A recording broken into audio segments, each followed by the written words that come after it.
بسم الله الرحمن الرحیم.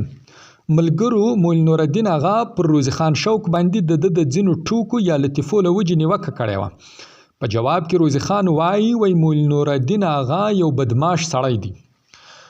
د مولا نورالدین اغا د خبرو له انداز سره اختلاف کېدای سي او دا ویل کېدای سي چې د ده لهجه مناسبه نه ده، ولې فکر کوم دغه نیوکه یې پر ځای ده. پر روزي خان شوق باندې دا تور هم پورې کیږي چې د NGOs لخوا د دې دپاره حمایه کیږي چې په خلکو په خاصه توګه پښتنو کې د دین سپکاوی عام کړي. که څه هم دا تور زه ځکه نه تاییدوم چې کوم ثبوت نسته، خو د ده ځینې ټوکې زه ستۍ و مخ ته ږدم او له تۍ څخه فتوا غواړم، په خپله فتوا نه پلګوم. په یو مجلس کې چې خوشحال خان کاکړ هم ناسي، روزي خان وایي کلاسۍ پلا ته که خدای پاک لا هم کډه راوړي، د کلاسۍ پلا خلک به ووایي چې دا خدای وباسئ، دا لوکل نه دی.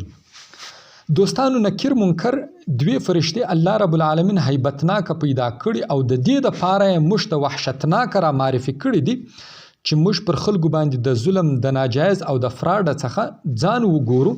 د هغو دوو فرشتو په باره کې روزي خان وایي انوار الله کاکړ او جان اچکزی د غی لڅ په قبر کې کښېږدئ چې نکیر و منکر لالکه بنګیان په پټه پزه ورته ولاړي.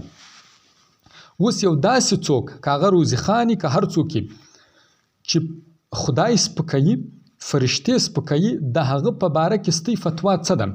دا فتوا به تی ورکوئ.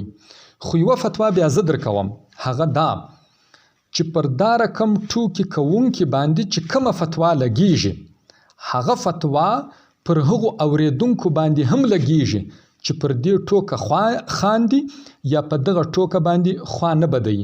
دا رقم ټوکې کوونکی او دا رقم ټوکې اوریدونکی چې خوا نه ور باندې بدوي، د دغو دواړو په شریعت کې حکم یو دی.